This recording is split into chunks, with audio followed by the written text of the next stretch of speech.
আমাদের আজকে ফার্স্ট বলে বিজেপি বোল্ট আউট হয়ে গেল। খেলা আর কি হবে, বিজেপির খেলা শেষ।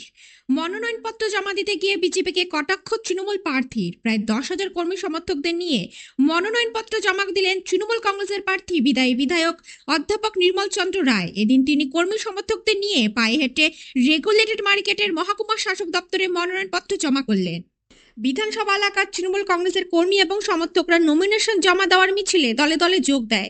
ঢাক ঢোলের তালে এবং নাচে কর্মী সমর্থকদের উন্মাদনা ছিল চোখে পড়ার মতো।